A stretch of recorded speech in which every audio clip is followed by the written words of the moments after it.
როგორც ყოველდღიურ შაბათს, გადაცემის დასკვნითი ნაწილი ეძღვნება კულტურას, ხელოვნებას. ჩვენს ეთერში და ჩემს გვერდით არის ჩემი კოლეგა გიორგი ბერიძე, ტრადიციულად, რითაც მას მადლობა მინდა გადაუხადო, რაც შეეხება სტუმრებს.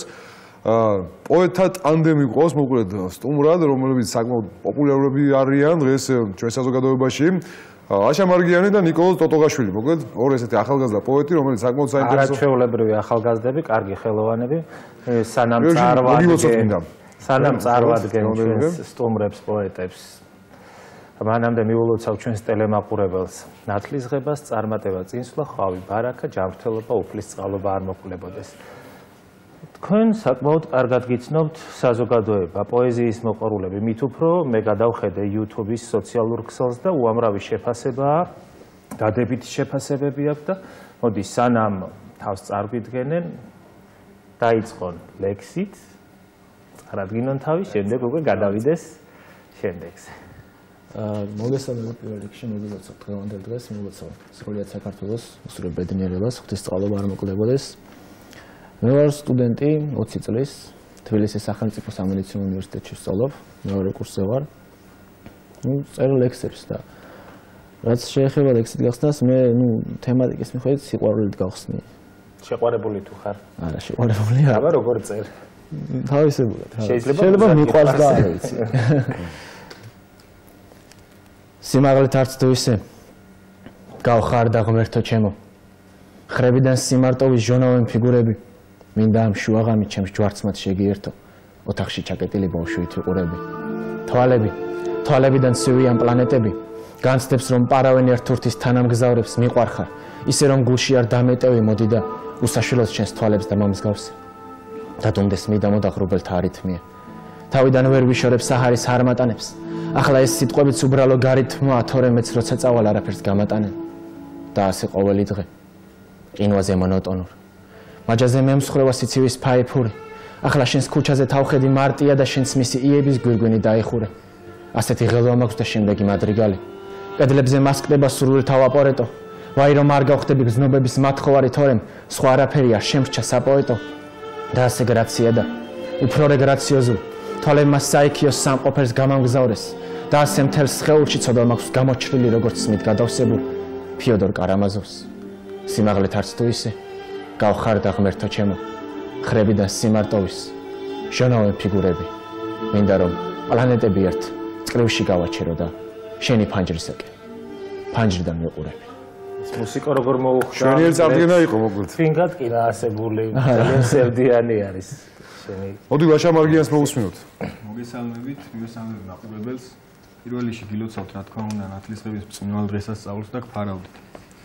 დავიცი თემატურად ანუ ზამთარს დავუკავშირებ პირველ ლექსს და განსაკუთრებით სვანეთში იცის ლამაზი ზამთარი. რამდენად ხშირად ხარ სვანეთში? სვანეთში რა ვიცი, დიდი ხანი იყო არ ვიყავი ნამყოფი და სადღაც ესე 5-6 წელი და შარშან წავედი ზაფხულში და უფრო ზაფხულობით დავდივართ ხოლმე, იმიტომ რომ ზამთარში მაინც ჭირს ცოტა წასვლა წამოხდა. სვანეთი ნამდვილად არის შთაგონების წყარო და იმედია. რა თქმა უნდა. ძალიან დახუნძლული ჩამოხვიდოდი სვანეთიდან ლექსებით. გაიხარე. სვანეთში დაგიწერე რაღაცით ლექსი, ამაც აი იქაურობამ მოგცა შთაგონება ვთქვათ, ბუნებამ, სილამაზემ. კი, რა თქმა უნდა, 1-2-3 დავწერე ამ ზაფხულს, აი ჩასულროცა ვიყავი, სადღაც კვირანახევრით ვიყავი, მაგრამ მამაჩემს ვეუნებოდი ხუმრობით, თუმცა იყო რაღაც სიმართლის მარცვალი იმაშიც, რომ ისეთი ლამაზია მეთქი ყველაფერი, რა უნდა დაწერო აქ, ანუ უფრო მეტს ვერაფერს დაწევი. კალამიდაინა ვერ არწერს, ხო? რასაც უყურებ მეთქი შენი საკუთარი თვალით და რა ვიცი. ეს ლექსი ზამთრის თემატიკაზეა რა. სათაური არა აქვს. პირდაპირ დავიწყებ. კი ბატონო, აბა გისმენთ. ფიფქებს რას გაუგებ? თუ ჩამოიბერტყავ ხებიდან ტერფამდე. მერე როდის მოთოვს. მესიზმრე წუხელ და მეძინა იმდენ ხან სანამ შენიკაც არ დამტოვე მარტო. მესიზმრე წუხელ და დღეს ვეღარ ვიძინებ. დაბზარულ ფანჯრებში ჰაერი ხროტინებს ტოტებსაც აკლიათ ფოთლების სიმძიმე და გვანან ხეები დასასჯელ ცოდვილებს. ფეხზე დგას თოვლი და ღამედევს მინდვრებზე, სიცივე არ მოდის ჩემს დახშულ კარამდე, მე ტკივილს ყოველდღე თავიდან ვითვისებ არ მინდა ჩემს ყვირილს სიჩუმე ფარავდეს, როდესაც გითხარი, კარგადვარ, ვიცრუე, ამინდიც ჩემს ამგვარ ხასიათს ამართლებს, რა ვუყო, ეს ზეცაც ძალიან ვიწროა იმისთვის, რომ ყველა ვარსკვლავი განათდეს, იმდენად მიყვარხარ, დაგლოცოს უფალმა, იმდენად ჩემი ხარ უფალი გფარავდეს, შემეხეს სულზე და მომეცი უფლება, გაუგიჟდე და ქვეყნა დარგავდე არავის. ფიფქებს, რას გაუგებ, თუ ჩამოიბერტყავ მხრებიდან ტერფამდე, მერე როდის მოთხოვს. მომიყვი ამ ფრაზებს, აი ძალიან ისეთ სიღრმეებში შეყავხარ და შენი გულის თავისუფალია თუ როგორ არის საქმე ისეთი ლამაზი სიტყვები? სამწუხაროდ თავისუფალია და ასე რომ გოგონებო, მე მგონი გამოვაცხადოთ გიორგი კასტინგი ამ არაჩვეულებრივ პოეტებზე. სანამ კასტინგს გამოვაცხადოთ, მე ესეც საინტერესო მოკლედ სიტუაციაში გავერკვი ამ თემას, ეს დუეტი არის ერთგვარი, ხო? ტანდემი შეიძლება ითქვას. ლაშას და ნიკას და მე როდესაც ვნახე მოკლედ მათი დუეტი, აი ყველაზე მეტად ეს აქტუალობა აი ამან გამოიწვია. მოკლედ წყვილში იწერება ლექსებიც ხშირ შემთხვევაში წყვილში არის ამ ლექსების მოკლედ გაჟღერების მანერაც და რაც ძალიან საინტერესოა არ ერთმანეთის გარეშე არ ტარდება არც ერთი მოკლედ საღამო. საუბრობ ზუსტად აი ამ საღამო. მოდი შედგა, მოდი ჯერ ტანდემი ეს გითხარი და როდის აღმოაჩინეთ რომ ერთმანეთის გარეშე რატომ გეტყვით? თქვა თუ იტყვი. იდი თქვი. მოხდა ისე რომ ტანდემია მაინც. ხო არა რაღაც შემთხვევით მოხდა მთლიანობაში ყველაფერი. არსებობს ასეთი ორგანიზაცია დავითიანი და ერთ-ერთი საპატრიარქოსთან არსებული რა თქმა უნდა და განხრა აქვს ასეთი დალკია ლიტერატურული ჯგუფია რაღაც და მოხდა ისე რომ ნიკოლოზი ჩემამდე იყო მან ასე ვთქვათ თლიანად ლიტერატურას ემსახურება ეგ ორგანიზაცია უფრო სწორად ეგ განხრა დალკი ანუ იშიფრება როგორც დავითიანთან არსებული ლიტერატურული კლუბი და მე შემთხვევით აღმოჩნდი აი ამ კლუბში მეგობარს გავყევი რაღაც საქმე მქონდა მე დავინახე რომ იქ რაღაც პოეტები იყვნენ წერდნენ თავისთვის უხაროდათ დავრჩი იქ და მოხდა ასე რომ იქ გავიცანით ერთმანეთი მაგრამ ცოტა ისეთი რაღაც კურიოზისავით იყო სადღაც 2-3 თვე ასე ვთქვათ არ ვიყავით ასეთი ძმაკაცები სიტყვაზე როგორც ეხლა ვართ კი ქონდა კარგი ურთიერთობა მაგრამ სადღაც გაზაფხული იყო ხა თვე ზუსტად არ მახსოვს ჩატარდა galaktionova და წასულები ვიყავით იქ მივიღეთ მონაწილეობა და აი ბოლომდე შეგვკრა და გაგვასის ხორცა ერთმანეთში და შეგვასის ხორცა იმ galaktionova და ძალიან მიხარია და რა ვიცი იმის შემდეგ უფრო სწორად იქიდანაც ჩვენას პატარა ჯგუფი ვიყავით სადღაც 5-6 კაცი ყოველთვის ვაკეთებდით საღამოებს მაგრამ ანუ იმის გარეთაც გავაკეთეთ 1-2 ჯერ აი მე და ნიკოლოზმა საღამო და უბრალოდ იმდენად გაგვიხარდა იმდენი იმხელა ბედნიერება და სიხარული მოგვანიჭა რა მთლიანობაში ამ ყველაფერმა რომ იმის შემდეგ ასე ერთად ვართ და რაღაც წერთ ხოლმე ერთადაც როცა ხასიათზე ვარ ახლა მე ნიკოლოზს დავკითხო როგორ იწერება ტანდემში ლექსიეს ხო არა ეს არის ერთი ადამიანის აზრი რომ გადაიტანოს რითმა და უშუალოდ გიო ხო მსმენია ერთი თავი გადავარ ქართულად ერთი თავი კარგია მაგრამ ორი უკეთესია რომ აი ორი თავი რა სიტუაციებში ასე ვთქვათ ნუ თავარია ერთად როცა ვართ ლაშას მიმართა ხოლმე თქვი რამე დავწეროთ რა ესეც მუზა საჭირო არ არის ნიკოლოზ მუზა საჭირო არ არის ალბათ ზოგიერთი ხელოვანი იმიზეზებს როდესაც ახალს ვერ აკეთებს და ვერ წერს რომ აი მუზა არ მოდის და თქვენ თურმე მუზა არ გჭირდებათ მე არა რაღაც ხრის საჭირო მუზა როგორც ესეთი ალბათ ის არის მუზა რომ წერა გინდა თავი მეგობრები ხარ კარგი არა ვიცი მთლიანობაში ადვილი ახლა ერთად ორი კაცი რო წერს ერთ ლექს სიტყვაზე ვიძახ ხო უფრო რთულია ნუ ძალიან იშვიათად ქონია ასეთი მომენტი მაგრამ იყო 1-2 სხვადასხვა თქვენით როგორ ის ერთმანეთის ლექსები გადავაკეთეთ კიდე ეგეც ვსადეთ ანუ ჩვეულებრივად დაწერა მე ჩემთვის დავწერე და მე ამის ლექსი გადავაკეთე ჩემებური ინტერპრეტაციით თუ მოგეწონათ მე ერთმანეთის გადავაკეთე კამათი არ ქონია სიტყვა თანხმობით კი არა ქონია კამათი აი რამდენად სასიხარულოა გიორგი ის რომ მე ხშირად ვესწრები კულტურას ვაშუქებ ვესწრები ახალგაზრდების შეკრებებს მუსიკალური საღამოა საავტორო საღამოებია და მათ შორის არის პოეტური შეხვედრებიც პოეტური საღამოებიც და სადიკრიფებით ხოლმე თქვენ პოეზია ბევრს უყვარს საქართველოში რომ შემოგიერთდნენ და ერთად შეკრებით საინტერესო შემოქმედებითი საღამო რუსთაველზე ვატარებთ ყველაზე მეტს საადგილას ქუჩაში კუჩაში ლექსებს ან ლექსებს ქუჩაში არ ვკითხო ერთმანეთთან თუ ვკითხულობთ ერთმანეთთან ქუჩაში ვკითხულობთ მაგრამ ანუ საღამოებსაც ვმართავთ ხოლმე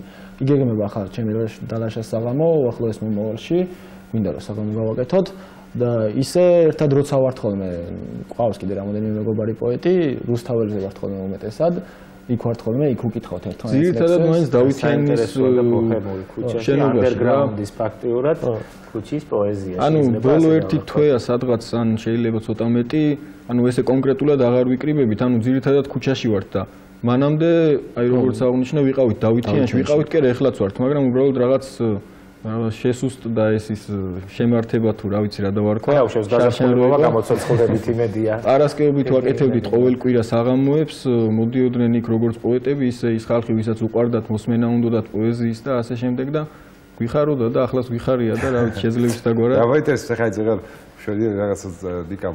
ასე ერთმანეთთან რო ვართო ეუბნები ხოლმე მოდი ერთი ლექსი ხوار დავწეროთო და თავის დროზე როდესაც დაიწყეთ ლექსების წერა მაშინაც ესე ხوار იყო ხوار თქვით რომ მოდი ლექსი ხوار დავწერო რა უცებ და როგორ დაიწყეთ ლექსის წერა მან უკვე ყველა პოეტს ყავს საკუთარი რჩეული პოეტი ვის მიხედვითაც იზრდება მისი პოეზიაც იზრდება და შემდეგ უკვე ნუ იცნობს ნუ ჩემთვის თანამედროვეობიდან თუ ძოლებიდან უფრო ტერენტი გრამალი მე შევატყობი აი როდის დაიწყე მაგალითად იგივე თქვათ ლექსების წერა ანუ ჯერ ბავშვობიდან დაახლოებით 9 წლის ასაკიდან რაღაც ესეთი მიდრეკილებები მქონდა. პირა მოდი დავწერეთ ლექსს. ხო, მასე და მე როცა განმეორდა სამშობლო. პირველი სამშობლოზე პატრიოტული სამშობლოებია.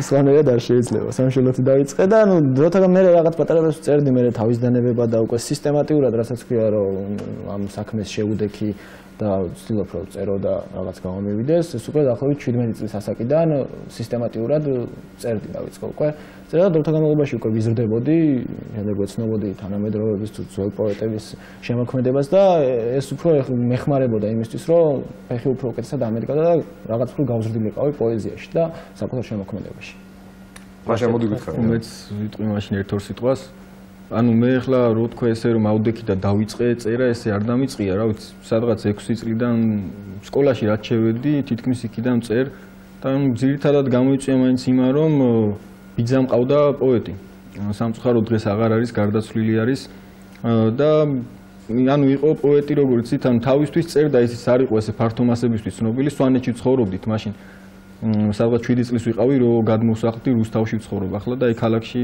სანამ წამოვიდოდი მანამდე ვიზრდებოდი სვანეთში და აი შემაყვარა ასევე იყო მუსიკოსი უკრავდა და შეუძლებელი იყო თავი ამერიდებინა მის ხელში ვიზრდებოდი და რო თქვა რომ ეხლა აი გადავწყვიტე მეწერა ან რაღაც ესეთი არა უფრო საკუთარი თავი აღმოვაჩინე აი ლიტერატურაში და პოეზიაში რა ძირითადად და სადღაც ახლაც უკვე ისევა რომ სხვაგვარად აღარ შემიძლია რა აი მაგალითად არ ვწერ იმისთვის სიტყვაზე რომ რაღაცას მივაღწიო ან რაღაცა უბრალოდ მეწერება და ვწერ ესე სხვაგვარად არ შემიძლია რა გვერდით ყავს ადამიანი რომელიც ასე კარგად გაუგეთ ერთმანეთს და უკვე მართლაც რაღაც საინტერესო მიმდევრობა ის ტანდემში მოდი თუ წაიკითხო ისეთ წაიკითხო რაღაცა ის ტანდემში რო იყოს და ერთად ან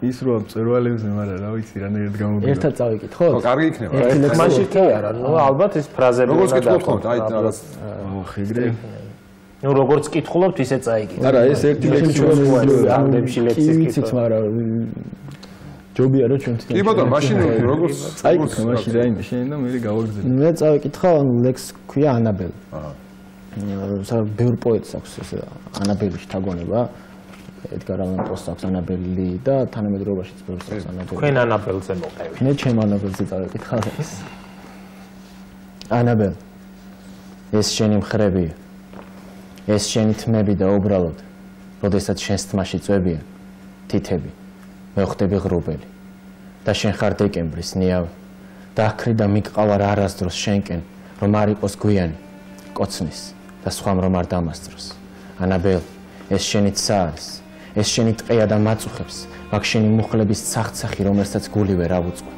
რიტმულად და უკრავ როიალს სიჩუმეს ხიჭვით ვითმენდა ეს გული მთელს სხეულს მოივლის დამოვა ისევ შენს თითებთან ანაბელ ეს შენი წვიმა ეს ფანჯრის მინა და წვეთები ყოველთვის სულ ჩემზე წინა ყოველთვის როცა მე ვედები მაგ შენი ოთახის აურას დღეს შენი თვალები ვიჩუქე მაძინებს მე შენი ხმაური და მაფრთხობს ეგ შენი სიჩუმე ანაბელ ეს შენი ლექსია ეს ჩემი გული და სიტყვები აქ მარტო ყოფნა რა წესია ამ ქუჩას ჩვენ ორნი მივყვებით დავათხოვთ ერთმანეთს მზესავით როცა მზის სხივები გვაბამა დაჭრილი ჩიტივით გეძახი ანაბელ ანაბელ ანაბელ აბა ბაშე თემატურად ვერ ავაწყობ ახლა მაგრამ რაღაც წვიმაზე მაქვს ეს ლექსი მიყვარს მე თვითონ უსათაუროა და პირდაპირ დავიწყე წვიმს წვეთ აკრეფით და ფეხ აკრეფით მივყვები ქუჩას და გზას ალურჯებს ჩემი ფეხები როგორც ფანქრები წვერ წატეხილი დაუხარჯავი წვიმს და ტროტუარს ამნაბიჯების, არც არაფერი ესმის საერთოდ რაღაცნაირად მტკივა ბეჭები და ჰაერივით ვარ უჰაეროდ. და იმ ბავშვივით სახს რომ აშორებს, გზა და ეცვლება ბედი კბილივით, როგორც დამალულ სათამ აშუებს, ვცდილობ მივაგნო ცხენლებს ტირილით. მახსოვს, ვიდექი მუმი ასავით სიზმარში შენ რომ ნახე წინასწარ დაასდიოდი სუნს იასამნის საქმე ველივით ეკლესიასთან, სადაც იმიტომ ვერ შემოვედი, რომ ღმერთი ცაზე შორს იყო მაშინ. ახლა იწვიმა ბოლომდე და ნახევრამდე ჩავიდა ტანში. ვუყურებ ქალაქს და სასულეში მინდა გადავწვდე ყველა შენობას. ქარი პოეტის როლს ვერ ასრულებს, პოეტი ქარის მოვალეობას. წვიმს წვეთაკრეფით და ფეხაკრეფით მიყვები ქუჩას და გზას ალურჯებს ჩემი თვალების ნატერფალები და ყვების ზღაპარს შენ სიყვარულს. კარგი, ბრავო. ესე იგი ტანდემში მუშაობენ და რამდენჯერმე ლაშამ აღნიშნა რომ სათაური არ აქვს მის ლექსებს. ხო არ დაეხმარები ნიკოლოზ შეორჩიო სათაურები. ჩვენს ლექსებსაც არ აქვს საკმაოდ ბევრი. ხო და დაეხმარებით იმედია. იმართება უამრავი პოეზიის კონკურსები, ანუ ლიტერატურული კონკურსები, ასე ფესტივალები. თუ აპირებთ მონაწილეობის მიღებას და თუ მიგიღიათ. აი ძალიან მოკლედ გეგმებზე ვთქვა და პრაქტიკულად ჩვენ რა მოიწონა. პირველი ერთადერთ კონკურსში გქონდა მონაწილეობა, ეს იყო გალაქტიანობა, ჭყვიში როცა ვიყავით. ერთ-ერთი ამ კონკურსში მივიღეთ მონაწილეობა, მედალაშამ მეტი კონკურსში მონაწილეობა არ მიგიღია და არც ვაპირებთ ალბათ უფრო, არ ვწერთ ამ კონკურსისთვის. ყველაფერი წინ გაქვს ჯერ. არა, უბრალოდ ისეთი ის არის, რომ წერთ. კონკურსებზე, აი, რო თქვა, მე პირადად სურვილი არასდროს არ მქონია, რომ აი კონკურსზე გავიტანო ან მოვიგო ან წავაგო, რა მნიშვნელობა აქვს. აი გალაქტიონობაზეც იმიტომ ვიყავით, რომ უბრალოდ გვინდოდა ჩასვლა იქ და რაღაც რო გაგვიტარებინა და სხვათა შორის იმ ხელასი კეთე მოგვიტანა იმ გალაქტიონობამ, უფრო მეც რო ვერ ვინატრებდით. გავიცანით მეგობრები, რომლებთანაც დღეს ვმაკაცობთ და რა ვიცი, ერთად ვათენებთ და ვაღამებთ. გეგმებში, ანუ ეხლა არც ახლო მომავალში, მაგრამ შედარებით ახლო მომავალში ლექსების გამოფენა არის ესეთი ლიტერატურული კონკურსია, როგორც პოეზიის, ისე პროზის და ძალიან კარგია და სხვათა შორის ერთ-ერთი ყველაზე ხარისხიანი კონკურსია, ასე ვიტყვი, რაც საქართველოში ტარდება დღესდღეობით და მე პირადად დიდი სურვილი მაქვს, რომ ასე ვთქვათ, მივიღო მონაწილეობა. მაგრამ ჯერჯერობით აი სათანადო არაფერი არ მაქვს დაწერილი და ვცდილობ და რა ვიცი როგორ გამომივიდა. უსურვოთ მუზები მოსულიყვნენ ლაშასთან და ნიკოლოსთან და გალაქტიონობა ძალიან საინტერესო ნამუშევრებს წარმოგვიდგენენ და იმედია ახლა ყველაფერი წინ გაქვს, ჯერ სულ რაღაც 20 წლის მაწვრილები ხართ, ასე რომ მართლა ძალიან ბევრი შექმნის, როგორც ვატყობ, შნოდა, როგორ თქვი, სიტყვა მარიფათი, ხო, გააქვთ და ღმერთმა მოგცეთ თქვენი სახით. და კიდევ კარგი ესეთი სახელოვანი მოკლედ პოეტები საკმაოდ ბევრი გაკეთებული, მაგრამ კიდევ მოკლედ ბევრი გასაკეთებელი წინ გაქვს და ერთად გააკეთებიათ. ხარბატებებს. ვიცეს საქართველოს. დიდი მადლობა. ნიკა ტოტოღაშვილი და ლაშა მარგიანი იყვნენ ახალგაზრდა პოეტები ჩვენი სტუმრები. მე და გიორგი ბერძე სარეკლამო ჭრის შემდეგ ყველასათვის საყვარელ სტუმართან ერთად დაგიბრუნდებით. მოკლედ ნუგზარ კვაშალი იქნება ჩვენი გადაცემის დასკვნითი ნაწილის სტუმარი. ასე დაგვიგოთ.